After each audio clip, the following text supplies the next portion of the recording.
Le président de la France ne doit pas être l'élu des communautés. Il doit être l'élu des citoyens, il doit être l'élu du peuple français. Et c'est une des grandes erreurs des hommes politiques. Emmanuel Macron a cru pouvoir adopter sur à peu près tous les sujets toutes les positions à la fois. Tout simplement parce qu'il se dit, tout le monde ne regarde pas les mêmes médias, et si je dis du bien d'Israël dans un certain média, je peux dire du mal d'Israël dans un autre, et puis du bien de la Palestine, et puis etc. Pareil pour l'Ukraine, faut-il envoyer des troupes ou pas? On peut tout dire et n'importe quoi. Quand on a l'histoire que nous avons avec l'Algérie, est-ce qu'on peut ramener à une formule comme celle-là? Qu'est-ce que ça veut dire? Il faut supprimer l'accord de 68. Mais quoi? Ça veut dire quoi? Ça veut dire quoi? Ça veut dire, en gros, il faut donner un coup à l'Algérie. C'est ça une diplomatie, c'est ça une politique vis-à-vis d'un pays avec lequel nous sommes liés par la culture, par l'histoire, par la géographie. Dominique de Villepin explose Retailleau et Macron, une leçon de politique en direct. Dominique de Villepin, ancien Premier ministre, a littéralement démonté Bruno Retailleau et Emmanuel Macron en direct. Mais qu'a-t-il dit de si percutant pour secouer la sphère politique? Restez bien avec nous, car vous allez découvrir une analyse qui risque de faire trembler les couloirs de l'Élysée. Avant d'entrer dans le vif du sujet, rappelons rapidement le contexte. Lors d'une intervention télévisée, Dominique de Villepin n'a pas mâché ses mots pour critiquer la gestion du pays par Emmanuel Macron et les propos récents de Bruno Retailleau, le chef de file des Républicains au Sénat. Mais pourquoi une telle colère de la part de l'ancien Premier ministre? Voici les raisons. Villepin a d'abord pointé du doigt les déclarations de Bruno Retailleau, notamment sur sa vision d'une droite plus dure et moins ouverte. Pour Villepin, cette approche populiste est non seulement dangereuse, mais elle met aussi en péril l'unité de la République. Il a qualifié ces positions de « pièges idéologiques », insistant sur le fait que la France a besoin de solutions concrètes et non de surenchères verbales. Une claque magistrale pour Retailleau, qui, selon certains analystes, cherche à concurrencer l'extrême droite sur son propre terrain. Villepin ne s'est pas arrêté là. Il a également taclé Emmanuel Macron sur sa gestion des crises actuelles, notamment en matière sociale et économique.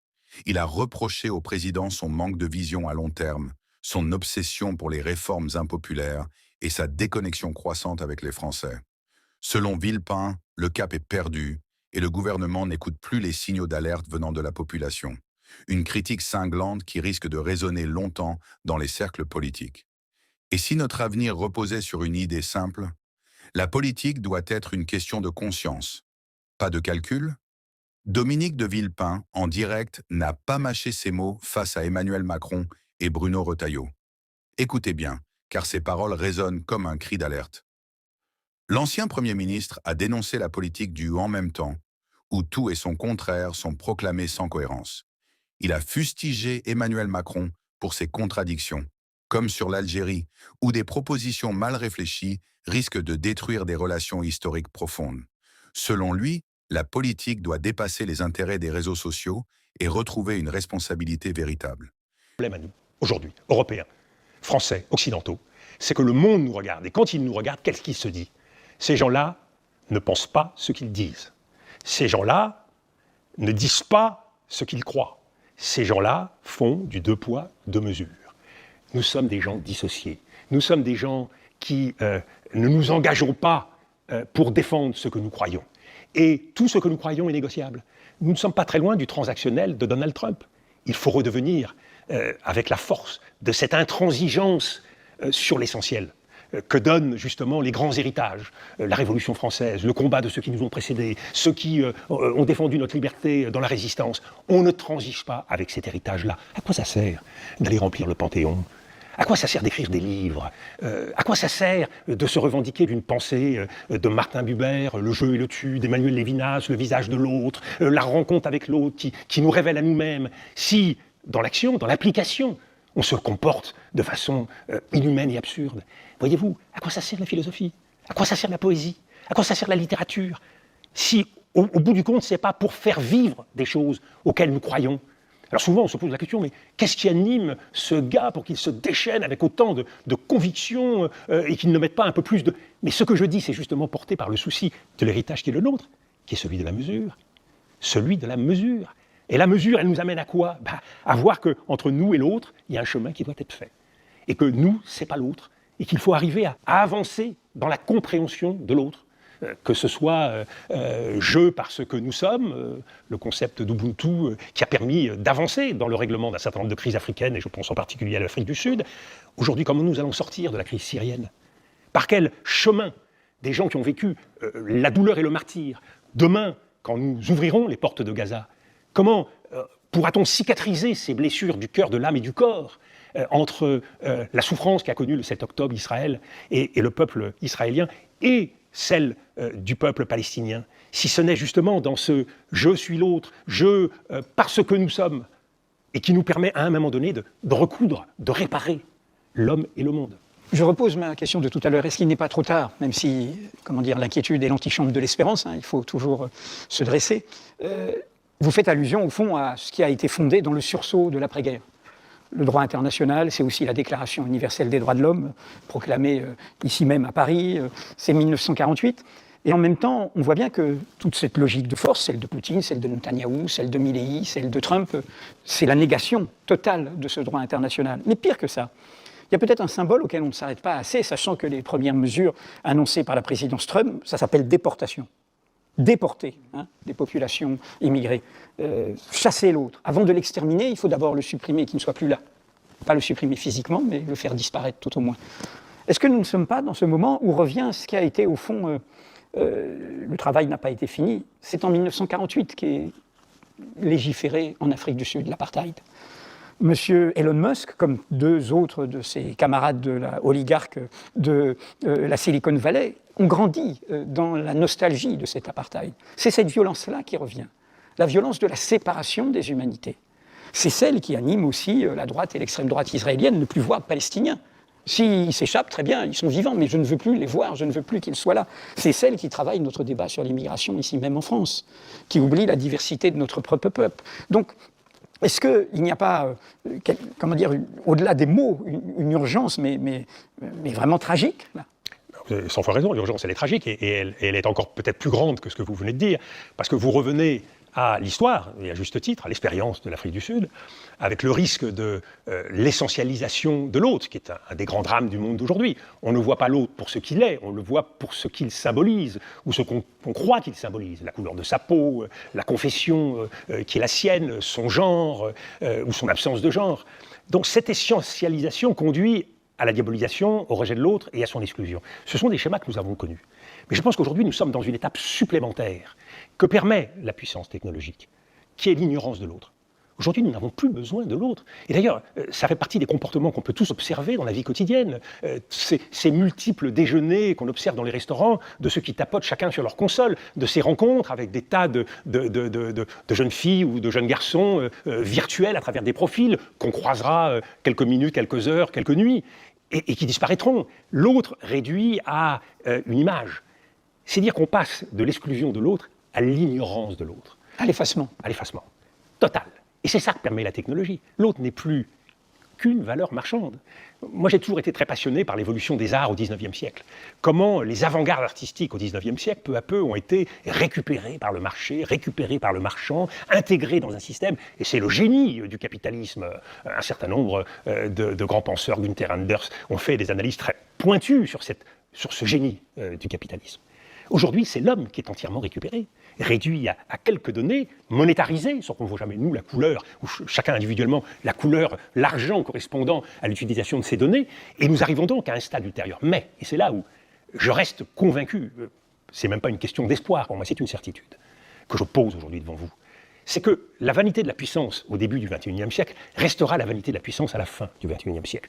Nous allons passer par des moments terribles. Vous savez, le XXe siècle, on a traversé 2 guerres mondiales, une apocalypse, la Shoah, une deuxième apocalypse, Hiroshima, l'apocalypse dans des régimes totalitaires, et en ce début du XXIe siècle, nous nous posons tous les jours un peu plus la question de l'apocalypse écologique. Oui, nous allons voir une disparition de tous nos repères. Nous allons voir une disparition des repères historiques, qui va être complètement relu.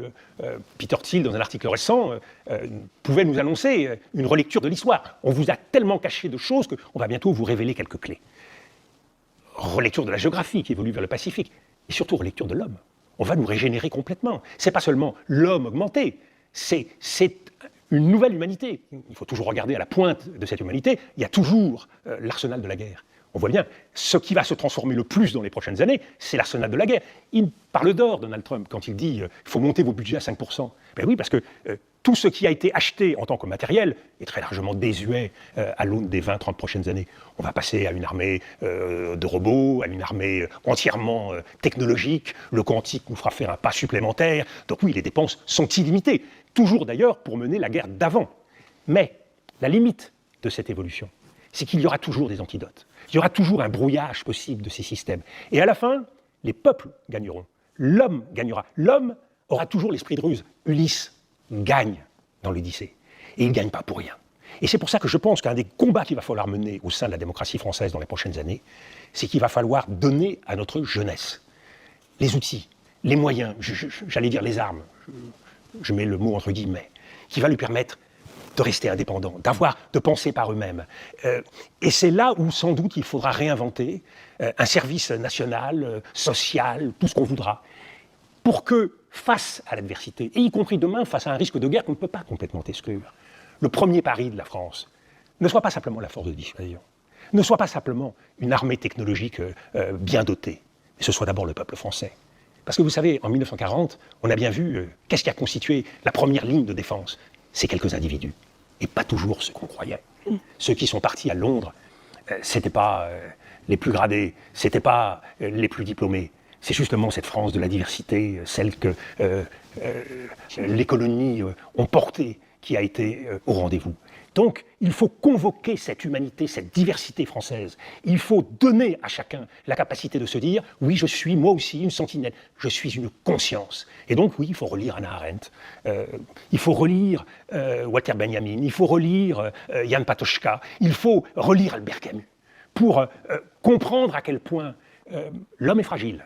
Ça s'empêche. Oui, l'homme est fragile, très fragile. Et il est en même temps d'une incroyable résistance. Quand on relit La Peste, entre la foi de Danielou, du père Danielou, et la foi du docteur Rieux, la foi de Tarou, il y a là des hommes qui savent puiser en eux-mêmes des ressources inimaginables, invincibles. Et je crois que nous, Français, j'allais dire peut-être plus que d'autres, parce que l'histoire, oui, nous a choisis en quelque sorte, nous a donné cette responsabilité en diverses circonstances, même s'il faut le reconnaître, nous avons failli. Et c'est de cela dont nous devons être plus forts. C'est de nos succès, mais aussi de nos échecs. Et c'est peut-être ça qui a beaucoup manqué tout au long de cette histoire, la capacité à éclairer tout cela et à le faire avec beaucoup d'humilité pour pouvoir repartir. Aujourd'hui, c'est pas d'en haut qu'on va transformer la France. C'est avec les cœurs, avec les consciences, avec des gens très simples, avec tous ceux qui, à un moment donné, vont comprendre qu'un but à le vote, c'est un pouvoir gigantesque. C'est pas les médias, c'est pas les instituts de sondage, c'est pas les réseaux sociaux qui vont nous désigner celui qui devra gouverner la France en 2027. C'est pas à coup de messages Twitter. Regardez quelque chose qui m'afflige tous les jours. C'est la façon dont les grandes affaires diplomatiques sont traitées aujourd'hui par les hommes politiques français par Twitter en quelques phrases. Il faut dénoncer l'accord de 68. Attendez. Avec l'Algérie. Oui. Quand on a l'histoire que nous avons avec l'Algérie, est-ce qu'on peut ramener à une formule comme celle-là? Qu'est-ce que ça veut dire? Il faut supprimer l'accord de 68. Mais quoi? Ça veut dire quoi? Ça veut dire quoi? Ça veut dire, en gros, il faut donner un coup à l'Algérie. C'est ça une diplomatie? C'est ça une politique vis-à-vis d'un pays avec lequel nous sommes liés par la culture, par l'histoire, par la géographie? Par le peuple? Par le peuple. On ne peut pas, aujourd'hui, prétendre parler au monde en employant uniquement le langage de la surenchère. Parce que derrière cela, on le voit bien, il s'agit d'appuyer sur une touche pour dire surenchère. Exclure, éloigner, marquer de la fermeté, ce sont des marqueurs politiques. Vous voyez, cette société où on progresse dans les sondages, on progresse dans les vues et dans les likes, parce qu'on emploie les bons marqueurs. Et aujourd'hui, si vous avez un bon conseiller en matière de réseaux sociaux et de communication, il vous explique comment d'abord on peut gonfler technologiquement vos vues, vos soutiens, mais surtout comment, en utilisant les bonnes touches, on peut appuyer à chaque fois là où cela vous permet de créer des communautés. Le président de la France ne doit pas être l'élu des communautés. Il doit être l'élu des citoyens. Il doit être l'élu du peuple français. Et c'est une des grandes erreurs des hommes politiques. Emmanuel Macron a cru pouvoir adopter sur à peu près tous les sujets toutes les positions à la fois. Tout simplement parce qu'il se dit tout le monde ne regarde pas les mêmes médias, et si je dis du bien d'Israël dans un certain média, je peux dire du mal d'Israël dans un autre, et puis du bien de la Palestine, et puis etc. Pareil pour l'Ukraine, faut-il envoyer des troupes ou pas? On peut tout dire et n'importe quoi. Dogme de l'en même temps. Non. Non. La politique doit permettre d'établir un lien entre un homme et un peuple à travers une responsabilité de conscience de part et d'autre. Et c'est pas 1000 mesures qui vont de façon pavlovienne permettre aux Français « Ah, il est pour ceci, pour la fin de vie, il est contre ceci, ah, très bien ». Non, c'est pas un quiz, une élection présidentielle. Or, le système politico-médiatique est en train de conduire l'élection à devenir un quiz. Oui, non, il n'y a pas de peut-être, il n'y a pas je doute. Toute l'essence de la culture européenne est fondée sur l'insatisfaction créatrice. Elle est fondée sur le doute. À quoi ça sert d'apprendre Descartes à l'école si cet éloge du doute disparaît de notre paysage, non seulement moral, philosophique, mais politique? Oui, il faut douter pour avancer. Dominique de Villepin, écoutez cette tirade. Vous êtes candidat à l'élection présidentielle. Vous parlez comme quelqu'un qui... Vous dites nous, vous dites ce qu'est une élection présidentielle.